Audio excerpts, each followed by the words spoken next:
자, 여름에 여러분이 먹었던 과일 중에 기억에 남는 과일이 뭐가 있어요? 수박, 또 배, 또 홍시. 홍시가 여름에 나와요? 좋아요. 홍시도 맛있죠. 선생님 좋아요.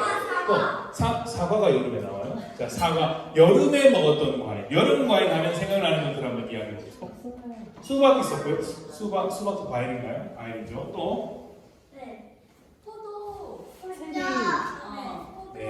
포도 맞아요. 자, 오늘 목사님이 보여주고 싶은 나무는 포도나무예요. 그런데 한번 보세요. 포도나무에 포도가 열렸는데 이게 기록적인 나무예요.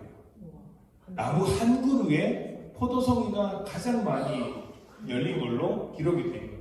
이게 한 그루예요. 한 그루에 수천 송이가 달려요. 수백도 아니고 그냥 한 천송이가 아니고 수천 송이가 달렸대요. 맞아요. 저기 뒤쪽에 보면 포도나무가 있죠. 그런데 여기 있는 건 한 그루예요. 요 한 그루에 다 나온 거예요. 하늘을 덮고도 남을 만큼의 엄청난 포도나무가 열렸죠. 저 나무 한 그루에 수많은 포도가 열려서 이렇게 자라게 되는 거죠. 아주 유명해요. 자, 그러면 이 포도나무, 수많은 포도 열매들이 많은데 여러분도 하나쯤은 따먹고 싶을 텐데 포도 맛있어요? 네. 맛있죠. 자, 그러면 여러분 이 포도나무의 열매는 영양분을 어디서 얻어서 포도로 열매가 맺히게 되었을까요? 흙에서 영양분을 받아서 무엇을 타고 올라갈까요? 뿌리를 타고 줄기를 지나서 가지를 도달하면 가지에서 무엇이 맺혀요? 열매가 맺히죠. 그게 바로 포도예요. 그러니까 가지는 잘라도 포도나무는 살아있지만 줄기를 자르면 어떻게 돼요? 포도나무가 더 이상 살아있지 못하겠죠. 줄기를 통해서 영양분이 올라가서 저렇게 수많은 포도가 열리는 거예요. 자, 그러면 여러분 한번 생각해 봅시다. 방금 우리가 포도나무를 봤어요. 포도나무를 봤는데 그 포도나무에 포도가 열려야 정상이잖아요. 그런데 만약에 배가 열리면 어떻게 될까요? 그건 무슨 나무죠? 배나무예요. 너무 당연한 거죠. 자, 그러면 사과가 열리는 나무는? 사과나무예요. 당연하죠. 자, 이건 뭐죠? 밤나무예요. 여러분 밤 까봤어요? 목사님은 옛날에 어렸을 때 시골에 갈 때마다 추석에 가면 그 시골 뒤에 마을에 큰 나무, 밤나무가 있었어요. 그 밤나무에 가면 밤이 떨어져서 그 밤을 까는데 여러분은 밤을 뭘로 까는 줄 알아요? 맞아요. 신발로 발로 하고 촥촥촥 피면 싹 까지는데 그때 목사님이 방심해서 얇은 신발을 신고 갔거든요. 밟았는데 끌고 나가지고 발에서 피가 팍 난 적도 있었어요. 어쨌든 밤이 열리면 무슨 나무? 밤나무. 당연히 밤나무죠. 그래서 우리는 그 열매를 보면 비슷하게 생긴 나무 같지만 그 열매를 보면 무엇을 알아요? 그 나무의 정체를 알 수 있어요. 배가 열렸기 때문에 배나무구나. 사과가 열렸기 때문에 사과나무구나. 밤이 열렸기 때문에 밤나무구나 할 수 있겠죠. 반대로 사과나무가 배를 열릴 수 있을까요? 없어요. 배나무가 밤을 열매로 맺을 수 있을까요? 포도나무가 배나 사과나 밤나무를 맺을 수 있을까요?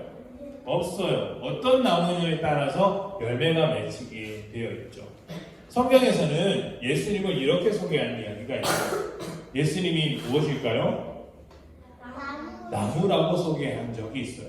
어떤 나무일까요? 포도나무예요. 포도나무. 우리 말씀을 한번 읽어볼게요. 자, 시작. 나는 포도나무요, 너희는 가지라. 사람이 내 안에 있고 내가 그 안에 있으면 그는 열매를 많이 맺는다. 그러나 나를 떠나서는 너희가 아무것도 할 수 없다. 아멘. 자, 예수님 자신을 뭐라고 하셨어요? 포도나무. 예수님은 자신을 포도나무라고 하셨어요. 그런데 예수님만 무엇이다라고 말한 게 아니고 여러분도 무엇이다라고 말한 게 있어요. 여러분이 뭐예요? 가지예요. 예수님에게 붙어 있는 가지다. 우리 방금 포도나무의 이야기를 들었잖아요. 그죠? 포도나무가 영양분을 꼭 빨아들여서 나무를 타고 줄기를 타고 어디로 보낸다고 했어요? 가지로 보내요. 그럼 그 가지에서 무엇을 맺혀요? 열매를 맺어요. 그러면 예수님께서 나무라고 하셨고 여러분은 뭐라고 하셨어요? 가지라고 했으니까 예수님에게로부터 나오는 영양분을 받아서 여러분이 무엇을 맺어야 돼요? 열매를 맺어야 돼요. 예수님이 포도나무라고 하셨으니까 여러분이 포도 열매를 맺어야 되겠네요. 여러분 포도 열매를 만들었어요? 이상하죠? 나는 포도나무 가지는 아닌데 라고 생각할 수 있는데 예수님께서는 이것을 말씀하고 싶은 거예요. 너희는 포도나무가 포도 열매를 맺듯이 너희도 열매를 맺어야 할 것이 있어. 나에게 가까이 있으면, 예수님께서 뭐라고 하셨어요? 사람이 내 안에 있고 내가 그 안에 있으면 그는 열매를 맺는다. 너희가 나를 믿고 나의 사람이라면, 매일 예배를 드리고 나한테 기도하는 사람이라면 너희 삶에는 열매가 나올 수밖에 없어. 왜냐하면 내가 그렇게 너희를 통해서 열매를 맺기 때문이야. 인 거예요. 줄기가 가지를 통해서 포도 열매를 맺듯이 예수님께서 우리를 통해 또 하나의 열매를 맺으시는 거예요. 그 열매를 어떤 열매라고 하냐면 성령의 열매라고 이야기해요. 우리가 오늘 설교의 제목 성령의 열매였죠. 성령의 열매. 예수님께서 성령님께서 우리 안에 계셔서 우리에게 맺는 것이 성령의 열매예요. 자, 그러면 성령의 열매가 뭐지? 라고 궁금한 친구들이 있을 수 있어요. 오늘 말씀을 함께 보도록 할게요. 자, 큰 소리로 읽어봅니다. 자, 시작. 그러나 성령의 열매는 사랑과 기쁨과 평화와 오래 참음과 자비와 착함과 성실과 온유와 절제입니다. 이런 것들을 금지할 율법이 없습니다. 아멘. 자, 성령의 열매가 무엇이라고 했어요? 자, 시작. 사랑과 기쁨과 평화, 오래 참음, 자비, 착함, 성실, 그리고 온유, 절제. 이것을 두고 성령의 열매라고 이야기를 했어요. 자, 예수님께서 자신을 나무라고 하셨고 우리는 저 나무에 달린 가지라고 하셨어요. 열매는 어디에 맺혀요? 가지에 맺혀요. 열매는 뿌리에 맺히지 않아요. 열매는 몸통, 줄기에 맺히지 않아요. 가지에 맺히죠. 예수님을 믿는 우리들이라면 우리에게 어떤 열매가 맺혀야 한다는 걸까요? 사랑이라는 열매가 맺혀야 하고요. 희락, 온유, 충성, 절제, 화평, 참음, 자비, 양성이라는 열매들이 있어야 한다는 거예요. 그러면 우리가 맺어야 할 열매가 이것이구나 깨닫게 되는 거죠. 어떤 열매예요? 사랑이 있어야 돼요. 여러분이 사랑이라는 열매를 많이 맺고 있어요? 예수님을 믿는 사람이라면 사랑이라는 열매를 많이 맺어야 돼요. 참음은 어때요? 오래 참음. 그냥 참는 게 아니고 오래 참는. 오래는 얼마만큼이 오래일까요? 한 1년? 그럼 1년 뒤에 있다가 막 버럭 화내면 그건 참는 것일까요? 1월이 앉으세요. 자, 얼른 오세요. 자, 목사님이 오래 참는 건 얼마나 참는 걸까요? 1시간 참으면 오래 참는다. 1년을 참으면 오래 참는다. 10년을 참으면 오래 참는다. 참는 건 끝까지 참는 게 오래 참는 거예요, 여러분. 끝까지 참는 거. 자, 여러분이 부모님한테 혼이 났어요. 잘못해서 혼이 팍 났어요. 부모님이 내가 참다 소리를 지르는 거야 라고 이야기하면 그건 참는 걸까요? 안 참는 걸까요? 안 참는 거죠. 참다 소리를 지르는 게 아니고 그냥 계속 참는 거잖아요.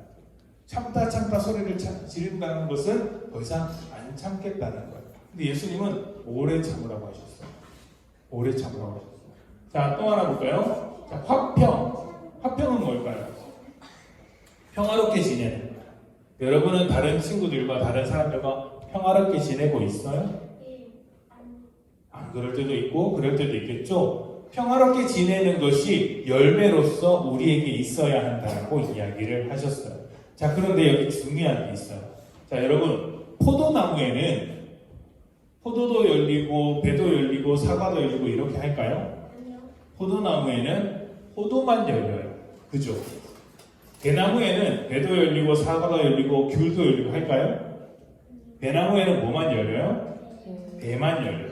그러면 지금 여기는 사랑이라는 열매도 열리고 온유라는 열매도 열리고 참음이라는 열매도 열리고 자비라는 열매도 열렸네? 좀 이상한 거 아니에요? 여러 가지 열매가 막 다양하게 열렸잖아요. 자, 그러면 보세요. 여기 보세요. 예수님이라는 나무에 이렇게 다양한 열매가 맺혔다는 건 사실 이 열매가 여러 개라는 거예요? 한 가지 종류라는 거예요? 한 가지 종류라는 거예요. 사실은 여러 가지 모양으로 나타나서 여러 가지 맛이 있지만 사실은 한 가지 열매라는 거예요. 여러분 귤 먹어봤죠? 귤이 있는데 귤은 하나예요? 여러 개예요? 하나인데 껍질을 까보면 그 안에 몇 개가 들었어요? 여러 개가 들었잖아요. 그러나 사실은 그거 귤 하나예요. 마찬가지예요. 사랑이라는 온유라는 충성이라는 다양한 모습의 열매가 있지만 사실은 그거 하나라는 거예요. 어디로부터 나온 열매죠? 예수님이라는 나무로부터 나온 열매예요. 그래서 이런 성령의 열매를 두고 뭐라고 하느냐면 예수님의 성품이라고 이야기를 해요. 예수님의 성품, 예수님의 성격, 예수님의 어떤 그 특징들이라고 이야기를 해요.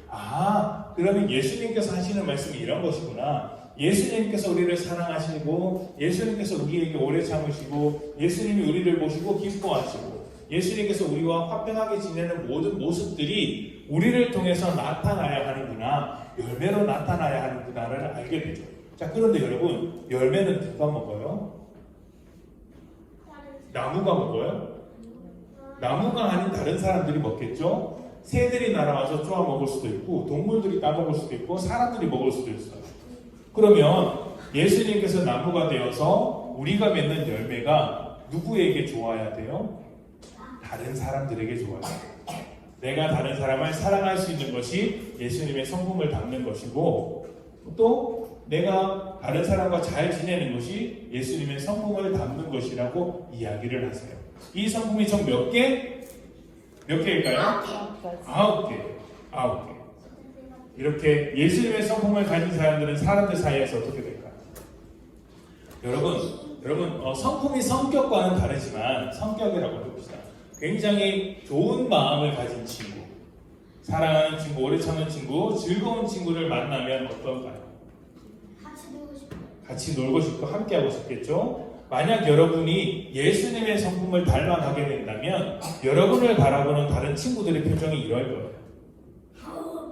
여러분을 바라보는 다른 친구들의 표정이죠. 여러분을 만날 때마다 이런 표정일 거예요. 함께하고 싶은 사람일까요? 함께하고 싶지 않은 사람일까요? 함께하고 싶은 사람이에요. 너의 성품 때문에 나는 너와 더 가깝게 지내고 싶어, 친구가 되고 싶어 하는 거죠. 예수님의 성품을 가진 사람은 이렇게 돼요. 그래서 예수님 주변에 사람들이 항상 많았거든요. 예수님께서 여러분들이 친구들 사이에서 이런 사람이 되기를 원하세요. 그래서 어떻게 하라고요? 너는 나의 성품을 가져갔으면 좋겠어. 나의 성품이 너희에게 열매로 나타났으면 좋겠어 라고 말씀하세요. 우리가 이제 다음 주부터 예수님의 성품이 어떤 것인지를 배워갈 텐데 그 성품을 따라서 여러분도 친구들에게 이렇게 인기가 많고 또 좋은 에너지를 줄 수 있는 여러분들이 될 수 있었으면 좋겠어요. 중요한 건 뭐라고요? 예수님의 성품이 나에게서 나타나는 것. 중요한 게 뭐라고요? 예수님의 성품이, 자 따라해 볼까요? 자, 시작. 예수님의 성품이 나에게 나타나는 것. 예수님의 성품이 나에게 나타나는 것. 이렇게 나타날 때 여러분의 친구들이 여러분을 이렇게 볼 거예요. 우리 함께 기도하겠습니다.